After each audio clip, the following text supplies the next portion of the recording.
세상에는 우리가 생각하지 못했던 의외의 사실들이 참 많습니다. 그 중에 몇 가지를 함께 나누면서 말씀을 시작하기를 원합니다. 여러분, 로댕에 생각하는 사람 다 알고 계시죠? 네, 처음 보십니까? 다 알고 계시잖아요. 그런데 이 로댕에 생각하는 사람이 진품이 전 세계에 25개가 있다고 합니다. 그런데 그 중에 하나가 한국에 있습니다. 어디에 있을까요? 보통은 서울에 있을 것 같죠?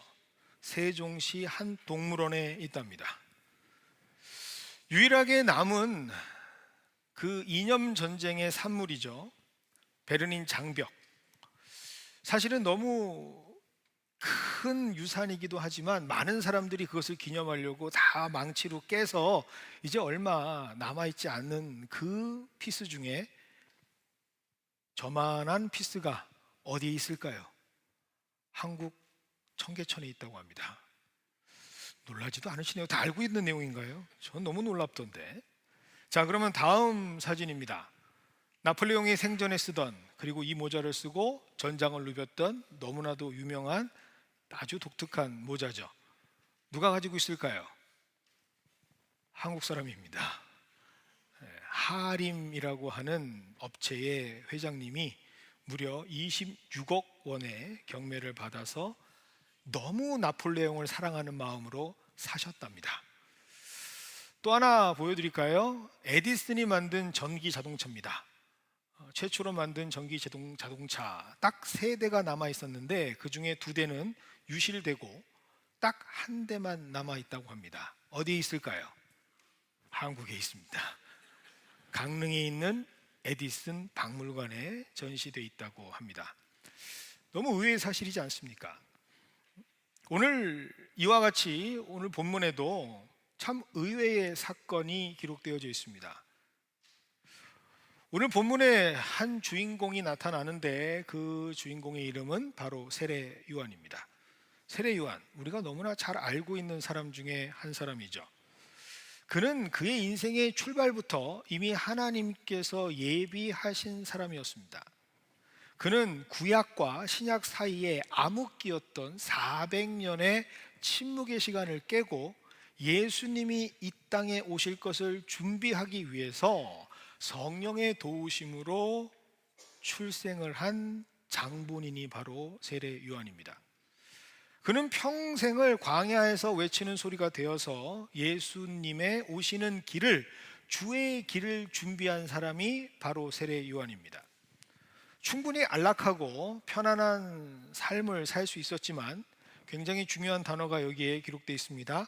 강권적인 하나님의 인도하심 때문에, 예비하심 때문에 그는 광야에서 살았습니다. 평생을 메뚜기와 석청을 먹고 살았고 그는 번번한 옷이 없이 양털로 입은 약대 토롯으로 옷을 지어서 입고 평생 그렇게 외롭게 살았던 사람입니다. 그는 하나님께서 맡기신 사명을 위해서 당시 가장 힘이 있다라고 얘기했던 권력층, 그러나 외식하고 허례허식으로 가득 차 있던 종교 지도자들에게 회개하라, 이 독사의 자녀들아 라고 당당하게 외치면서 그들의 미움을 한 몸으로 받는 것을 주저하지 않았던 너무나도 훌륭한 하나님의 선지자였습니다. 또한 당시 수많은 사람들이 능력 있는 그를 보면서 당신이 메시아가 아닙니까? 라고 그렇게 추앙했을 때 스스로 한없이 낮아지면서 나는 오실 이 예수님의 신들매, 지금으로 따지면 신발끈조차 감당하지 못하는 사람입니다 라고 겸손했던 사람이 바로 세례 요한입니다. 또한 예수님을 보면서 저기 세상 죄를 지고 가는 사람을 보라, 어린 양을 보라 하면서 예수님이 누구인지를 알려주었던 사람이, 그 장본인이 바로 세례 요한입니다. 그래서 예수님께서 그에게 세례를 받으러 오신 거죠. 그리고 그는 예수님을 직접 세례하는 영광을 얻습니다. 그리고 그때 하늘문이 열리고 하나님께서 성령이 비둘기처럼 임하시는 것을 직접 보게 되는 은혜, 그리고 하나님의 음성을 듣는 은혜의 바로 앞자리에 있었던 사람이 바로 세례 요한입니다. 당시 어떤 인물들보다 정확하고 면밀하고 분명하게 예수님께서 하실 일들을 알았던 사람이었고, 예수님이 누구인지를 알았던 성경의 위대한 선지자가 바로 세례 요한입니다. 그런데 이런 세례 요한에게 이상하고 의외의 기록이 오늘 성경 본문에 기록되어져 있습니다. 이 본문을 보면서 굉장히 우리는 당혹스러울 수밖에 없습니다. 19절입니다. 요한이 그 제자 중 둘을 불러 주께 보내어 이르되 오실 그이가 당신입니까? 여기 한번 동그라미를 하시면 좋을 것 같아요. 오실 그이가 당신입니까? 우리가 다른 오실 이를 기다려야 합니까? 라고 묻습니다. 아니, 다른 사람도 아니고 세례 요한이 보낸 제자들입니다. 그들이 말하는 질문이 당신이 구원자 맞습니까? 라는 질문입니다. 특별히 오늘 19절에는 제자 둘을 보냈다라고 기록하고 있습니다.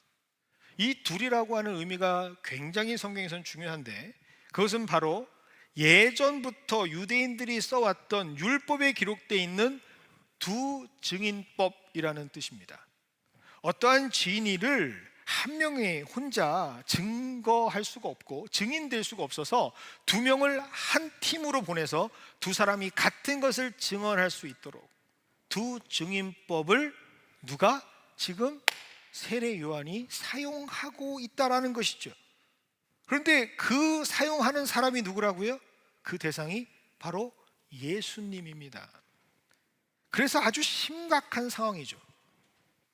다른 사람도 아니라 세례 요한이 예수님께 평생 자신의 삶을 바쳐서 그렇게 믿고 있었던, 다름 아닌 예수님의 길을 준비했던 사도 세례 요한이 예수님을 의심하고 있는 본문입니다.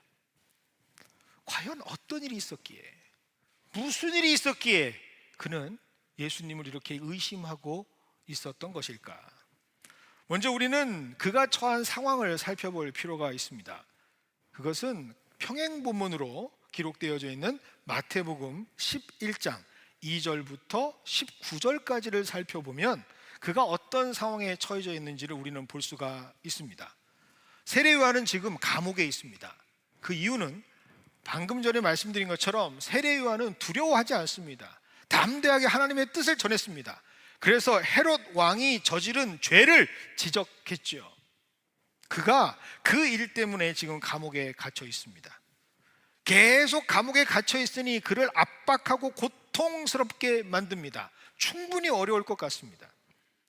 감옥에서 여러 가지 다양한 복잡한 생각들이 그를 괴롭혔을 것 같습니다. 그런데 이런 와중에 그에게 있어서는 안 될 한 생각이 시작이 됩니다. 그것은 바로 분명히 예수님께서 구원자로 오셨는데 나의 삶에는 아무런 변화가 없다라고 하는 의심입니다. 왜 구원자 예수님께서 오셨는데 달라진 게 아무것도 없지? 왜 예수님께서 그렇게 직접 이 땅에 오셨는데 나는 이렇게 살아가지? 그렇게 평생을 주의 길을 준비했다 기뻐하며 선포했던 예수님이 지금 역사하고 계시는데 왜 우리의 상황은 달라지지 않지? 그는 의심하기 시작합니다. 그리고 그에게 전해준 제자들의 예수님을 위한, 예수님에 대한 소식들을 들어보면 이건 아닌데 라는 생각이 들 수 있는 소식들입니다. 그것이 바로 16절에 기록되어 있는 말씀이죠.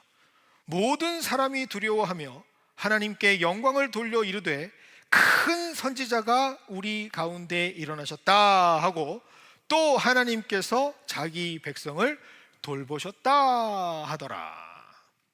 사람들이 이 소문이 막 퍼져나가면서 이야기하는데 그들이 말하는 것은 구원자가 아니라 뭐라고요? 큰 선지자라고 말합니다.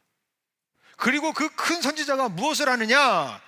밑에 하반절에 보니까 자기 백성들을 돌보시더라 라고 기록하고 있습니다.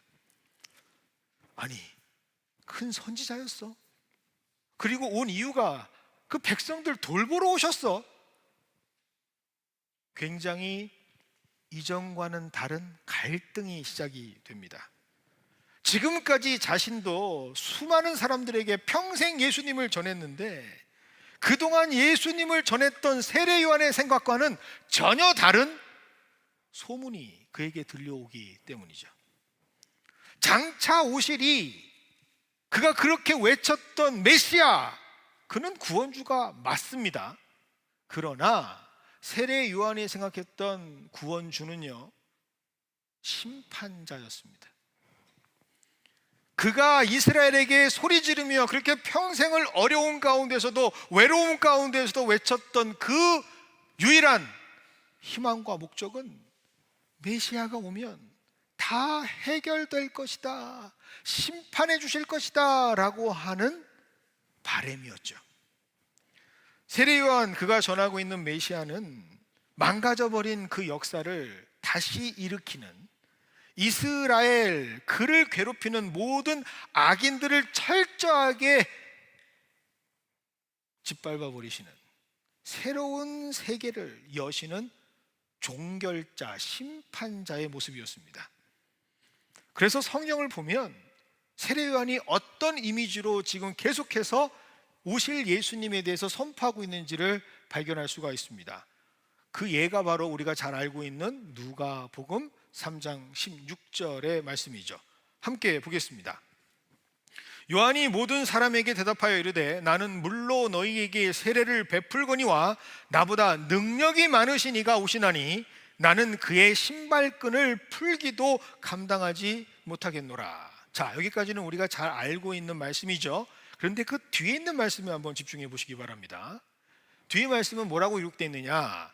그는 성령과, 여기까지는 아무 문제가 없습니다. 그런데 뒤에 한 말씀, 불로 너희에게 세례를 베푸실 것이다 라고 해놓고 17절을 연결해서 보셔야 되는데 17절은 이렇게 기록하고 있습니다. 손에 키를 들고 자기 타작마당을 정하게 하사 알곡은 모아 곡간에 들이고 쭉정이는 꺼지지 않은 불에 태우시리라.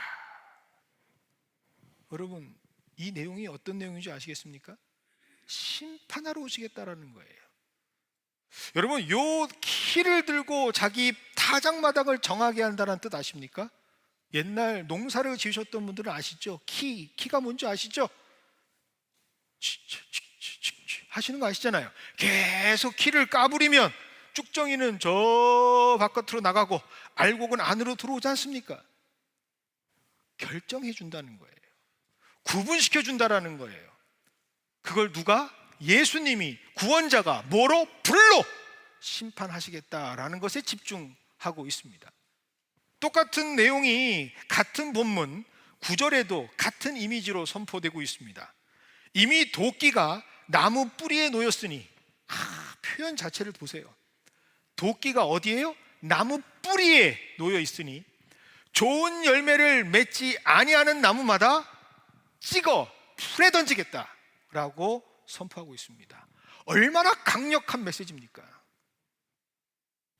결국 세례 요한이 붙잡았던 메시아의 모습은 심판주, 결국 그가 오시면 다 정리가 되어버리는 해결자의 모습이었다라는 것을 우리는 발견할 수가 있죠. 이 불공평한 세상 질서 다 엎어버리고 새롭게 New World, 하나님의 나라를 만들어 주실 전능자라고 생각했던 겁니다. 그래서 그가 꿈꿨던 예수님의 오심의 사건은 바로 요한복음에 기록된 것처럼 시원하고 통쾌한 복수극이었습니다. 예수님께서 오시면 성전에 들어가서 노끈으로 채찍을 만들어서 다 뒤집어 버리시는 모습, 정결케 하시는 모습, 심판하시는 구원자, 그것이 바로 세례 요한이 보았던 예수님, 자신이 기대했던 예수님의 모습이었죠. 그래서 자신은 아주 당당하게 외칠 수 있었던 겁니다. 그게 바로 하나님의 뜻이지. 그러니까 헤롯 왕 앞에서도 굽히지 않고 정정당당하게 외칠 수 있었던 겁니다. 너는 죄인이야. 너의 그 죄값을 치러야 해. 권력 앞에 두려움 없이 당당하게 외쳐서 지금 감옥에 가도 자신은 떳떳하고 힘들지 않았던 것이죠. 그런데 그렇게 예수님도 행하실 줄 알았던 겁니다. 그런데 이와 같은 하나님의 사람, 하나님의 아들, 구원자라고 하는 분이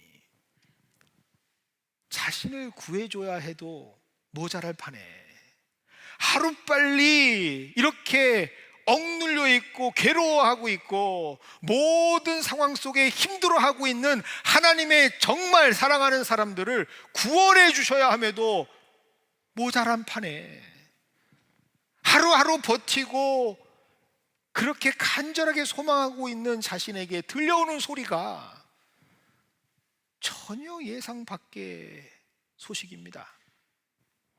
귀신 내쫓고 회당장의 딸 치유하고 이방인 살리고 이방인의 백부장, 그것도 백부장도 아니고 그 이방인 백부장의 종, 그거 살리고 있고 과부 아들 살려주고 장녀의 친구가 되고 세리의 친구가 되고 가르치는 모든 내용 듣다 보니 다 용서하라, 품어라, 자비를 베풀라, 서로 사랑하라 라는 말입니다. 여러분, 만약 세례 요한의 입장으로 본다면 그게 복음으로 들리겠습니까? 안 들려요. 답답합니다. 아니, 분명히 오셨으면 구세주 심판주 역할을 하셔야지 왜 저러고 계시는 거야? 갑자기 분노가 일어납니다. 들려오는 소식, 바라보는 모습은 너무나 약한, 정말 지금까지 예상했던 심판주와는 다른 모습이 바로 세례 요한이 느꼈던 예수님을 향한 마음이었죠. 물론 구약을 보면 사랑의 예수님의 모습도 있습니다. 상한 갈대를 꺾지 않으시는 예수님, 어미가 모태에 낳은 자식을 잊지 않겠다는 사랑의 메시아의 이미지도 있습니다. 하지만 지금 세례 요한이 그렇게 평생을 꿈꿨던 심판주로서의 예수님은 거룩한 하나님의 백성이 이방인 로마 압제의 억압에 놓여져 있는 상황을 극복해내는, 완전히 뒤바꿔 놓는, 마치 옛날 이스라엘 백성들이 그렇게 목 놓아 여호와 하나님을 찾았을 때 모세를 불러서 애굽을 완전히 정리시키고 새로운 땅, 약속의 땅 가나안으로 이끌어 가셨던 모습을 세례 요한은 기대했던 거죠. 그런데 현실에서의 예수님은 심판주와는 너무 차이가 나는 모습이었습니다. 그래서 그는 예수님에게 제자들을 보냅니다. 당신이 정말 구세주요? 당신이 정말 하나님께서 내게 말씀하셨던 오실 그 이가 맞습니까? 그렇게 세례 요한은 예수님을 의심하고 실망한 모습으로 찾아가 묻습니다. 그런데 그것이 바로 세례 요한의 결정적인 실수라는 사실을 꼭 기억하시기 바랍니다. 이해는 됩니다. 분명히 세례 요한의 입장에서는 그렇게 이해할 수가 있습니다.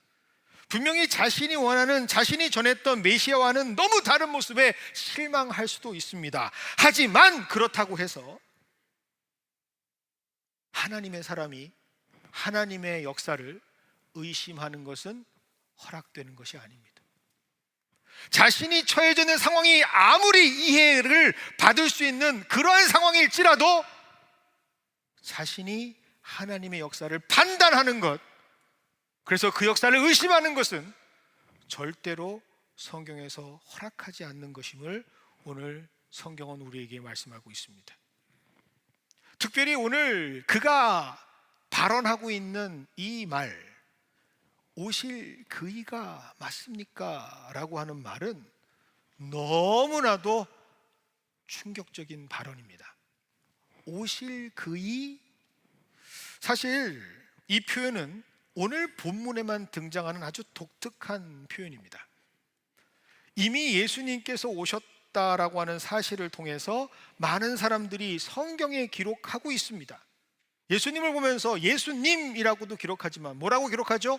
구원자, 메시아, 하나님의 아들이라고 다른 곳에는 다 그렇게 기록이 되어 있습니다. 그런데 오늘 여기에서만 세례 요한이 그 단어를 일부러 쓰지 않습니다. 의도적으로 그 단어를 쓰지 않아요. 메시아, 구원자, 하나님의 아들이라는 단어를 쓰지 않고 굳이 뭐라고 말합니까? 그분, 다시 오실 그분, 오실 그분이 맞습니까? 라고 이야기하고 있는 거죠. 그 뜻이 무엇인 줄 아십니까? 당신이 그 사람 맞아? 당신이 지금 성경이 말하고 있는 그렇게 언약이 우리에게 선포하고 있었던 그분 맞냐고? 라고 분노에 차고 의심에 찬 모습으로 선포하고 있는 거죠. 그것이 바로 세례 요한의 결정적인 실수입니다. 그런데 여기 또 의외의 사건이 있습니다. 그것은 바로 신앙생활하는 우리들의 모습 속에도 이런 세례 요한과 같은 모습이 있다라는 사실이죠. 특별히 내가 간절히 원하고 기도하는 하나님의 뜻이 내 생각처럼 이루어지지 않을 때, 내 삶 속에서 이루어지지 않을 때 우리는 거침없이 세례 요한과 같은 모습을 드러냅니다. 예수님을 향해서 당신이 오실 그이가 맞습니까? 라고 우리의 분노와 우리의 의구심을 숨기지 않고 표현합니다. 우리의 실망과 우리의 감정을 그대로 드러냅니다. 우리는 어쩌면 하루에도 수십 번씩 오늘 성경 말씀에 기록되어 있는 19절의 세례 요한처럼 제자들을 예수님께 보내고 있습니다. 오시리가 당신이 맞습니까? 내가 믿는 예수님이라면 절대로 이러시면 안 되죠. 당신이 전지전능하신 구원자, 심판자라면 내 삶에 이런 일들이 벌어지면 안 되죠. 당신이 정말 우리를 구원하실 하나님의 아들 메시아라면 나의 삶을 이렇게 방치해 두면 안 되죠. 정말 교회의 머리가 되시는 예수님이라면 교회가 이 모양으로 가면 안 되죠. 우리는 이런 세례 요한과 같은 모습으로 살아갑니다. 끊임없이 우리가 스스로 규정했던 메시아의 모습과 우리 실제 삶의 모습에 괴리감이 들면 우리는 힘들어하고 괴로워하는 걸 넘어서서 하나님께 찾아가 기도하고 하나님의 음성을 들으려고 하는 것보다 오히려 확인하고 오히려 의심하는 것에 앞장서는 세례 요한과 다를 바가 없는 모습을 가지고 살아갑니다. 여러분, 혹시라도 그 모습이 바로 나의 모습이면 오늘 말씀을 꼭 기억하시기 바랍니다. 계속 그 모습이면 받은 은혜도 다 쏟아버리게 됩니다. 이미 하나님이 주신 은혜도 다 땅바닥에 쏟아버리는 삶을 살아가게 됩니다. 예전 교회 청년들과 함께 사역하면서 참 귀한 청년들을 많이 만납니다. 그 중에 한 청년이 찾아와서 제게 상담을 한 내용이 오늘 말씀과 딱 맞아떨어지는 것 같아서 함께 나누기를 원합니다. 그 청년은 사실 유복한 청년입니다. 부모님들도 잘 비즈니스를 하시고 뭐 그 친구도 나름 괜찮은 학교를 다니고 있고 청년의 삶으로 봤을 때 뭐 비교한들 절대 부족함이 없는 것처럼 보이는 아주 멋진 친구입니다. 그런데 이 친구가 어느 날 심각하게 저에게 찾아와서 고민이 있다라고 얘기하는 거예요. 야, 네가 무슨 고민이 있냐? 사실 여자친구도 있었거든요. 그것도 예쁜 여자친구. 야, 네가 고민될 게 뭐 있어? 라고 물어보니 그 고민이 뭔지 아십니까? 그 고민이 조금 있으면 어머니의 생신이 돌아오는데 너무나 두렵습니다 라는 고민이에요. 아니, 어머니 생신이 돌아오는데 왜 두렵니? 라고 물어보니까 어머니가 굉장히 독특하신 분입니다. 어머니가요, 워낙 평소에 누리는 것이 많으니까 웬만한 선물로는 만족을 못 하시는 분이랍니다. 그런데 꼭 선물을 사오라고 얘기한대요. 야, 내 생일이야. 알고 있지? 준비해. 그 말을 듣는 순간부터 아이들이 다 죄송합니다, 씨앗이가 되는 거예요. 오, 이번에는 뭘 드려야 되지? 어머니의 생신을 축하하는 게 아니라 스트레스 충만한 겁니다. 왜요? 그 자리에서 오픈을 하고 평가를 해요. 야, 뭐 이런 걸 사왔냐? 걔나 줘라. 야, 뭐 이런 걸 샀어? 너 엄마가 생각하는 거 맞아? 그러니까 아이들이 어때요? 생일이 두려운 거예요. 그래서 찾아온 겁니다. 목사님은 아실 것 같아요. 뭘 사드려야 합니까? 제가 한마디 했죠. 캐시? 그랬더니 하는 말이, 저희 엄마는요, 돈 가지고 오면 무성의하다고 말합니다. 돈 나 많어, 그깟 몇 푼 가지고 뭘 생색 내려고 그래. 목사님 도와주세요. 그런데 그 상담 고민을 하는데 그 시간 내내 그 친구가 불쌍한 게 아니고요, 그 어머니가 불쌍하게 느껴집니다. 요즘 세상에 생일 챙기겠다고 그렇게 마음을 졸이는 아들이 어디 있습니까? 그래도 그것을 고민이라고 생각하면서 어떻게든 준비해 보겠다고 목사한테 찾아와서 상담까지 하는 아들이 어디 있습니까? 그런데 어머니는 그 선물, 어떤 선물을 원하시는지 모르겠는데 그 선물 때문에 뭘 잃어버리고 있는 거죠? 그렇게 자신을 사랑하는 아들을 잃어버리고 있는 거예요. 그렇게 마음 졸이면서 엄마를 바라볼 때 스트레스 충만한 그런 아들을 잃어버리고 있는 거예요. 그 다음 주에 그 권사님을, 죄송합니다, 직분을 말해버렸네. 제가 바라보는데 눈을 도저히 마주칠 수가 없어요. 제가 받은 은혜를 다 쏟아버리게 된 거죠. 만약 이게 우리들의 모습이라면 오늘 말씀 꽉 붙잡으셔야 합니다. 오늘 말씀, 예수님께서 하신 말씀 23절입니다. 누구든지 나로 말미암아 실족하지 아니하는 자는 복이 있도다. 여기서 실족하다라는 말의 어원적 의미는 돌에 걸려 넘어지다라는 뜻입니다. 그렇다면 여러분, 오늘 말씀이 굉장한 의미를 갖고 있다는 것을 여러분 발견하셔야 됩니다. 왜요? 예수님을 향한 의심과 불만, 예수님을 향한 온전한 마음을 갖지 않은 사람들은 오히려 예수님이 그들 마음에, 그들 인생에 돌이 되어서, 장벽이 되어서, 걸림돌이 되어서 그들을 실족하게 만드는 원인이 될 수 있다라는 뜻입니다. 다시 말하면 우리가 예수님보다, 우리가 하나님께서 우리에게 주신 예수 그리스도를 향한 소망보다 더 우선하는 것이 있다면, 내가 입으로는 신앙생활 한다라고 하지만 진정으로 내가 바라는 것이 육신의 정욕이고 안목의 정욕이고 세상의 자랑이고 세상의 성공이고 예수가 아닌 것이 있다면 예수님이 그 인생의 걸림돌이 될 수 있다라는 말입니다. 이것을 가장 잘 설명해 주는 성경 말씀이 어디일까요? 바로 부자 청년이라고 하는 성경의 내용입니다. 마태복음 19장 21절부터 22절은 이렇게 전하고 있습니다.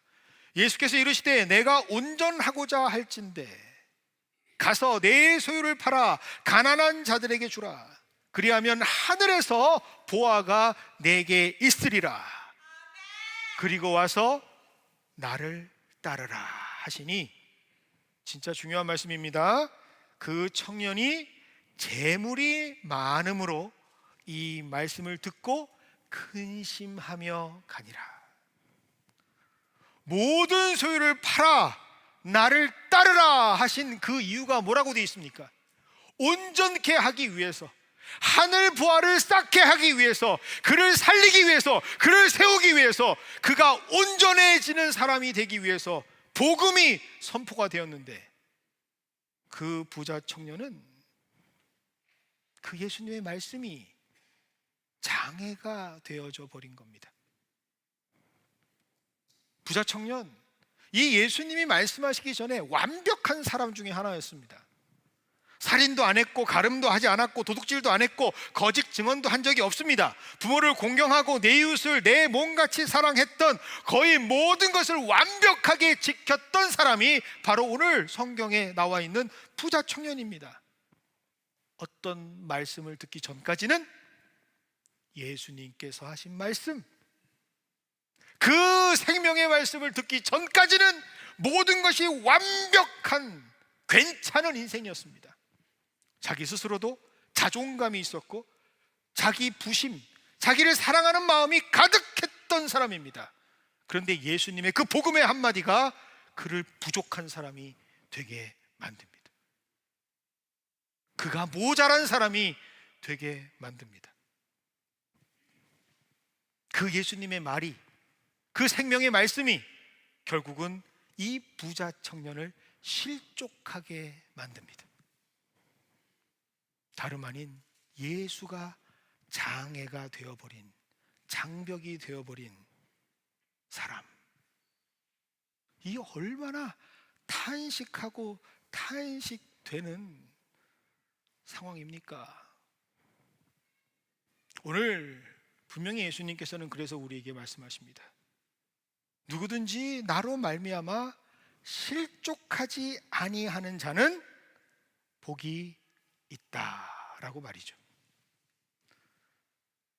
우리 인생 가운데에 이 예수님이 장애가 되고 장벽이 되지 않는 인생이 되기를 주님의 이름으로 축원드립니다.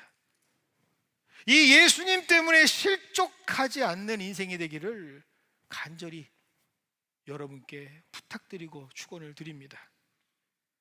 정말 예수님께서 그 부자 청년을 실족하게 하려고, 상심하게 하려고 그 말씀을 전하셨을까요?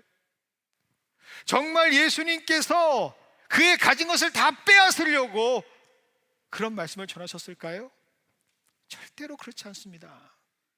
그가 물어봤던 그 질문의 답, 어떻게 해야 영원히 영생을 얻습니까? 라는 것을 알려주시기 위해 주님의 말씀이 선포되었던 것이죠. 그런데 그는 그 사실을 모르고 고민하며 돌아갑니다.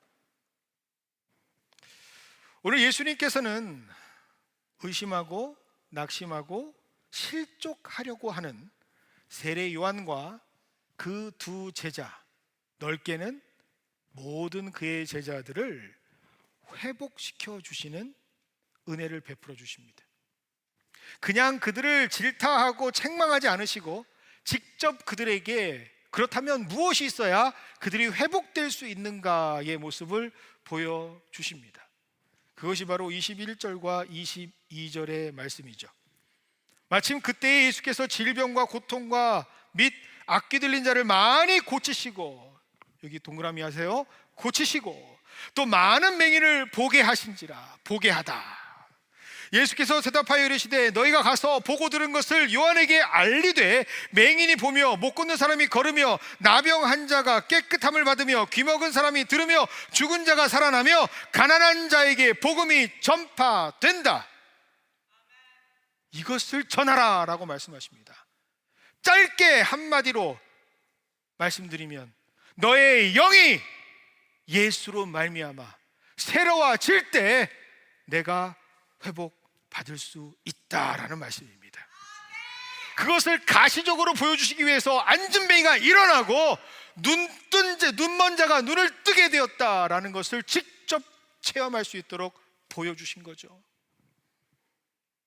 하나님을 알고 있으나 늘 눈뜬 소경처럼 살아가고 있었던 그 세례 요한과 그의 제자들에게 예수님께서는 진심으로 수많은 사람들을 가르쳐 주시면서 누구의 이름?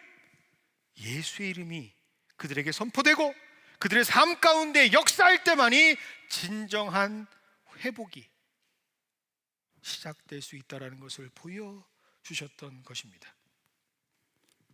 지금까지 꿔왔던 허황된 꿈들과 여기저기 쪼개져서 어지럽게 흩어져 있었던 자신의 생각과 기준들, 그렇게 그 눈으로 바라보던 그 시각을 바꿀 수 있는 유일한 솔루션은 바로 그가 영적인 눈을 뜨게 되는, 영적인 장애를 딛고 일어나게 되는 예수 그리스도의 이름, 그의 이름과 그가 전하는 복음밖에 없음을 오늘 성경은 선포하고 있습니다.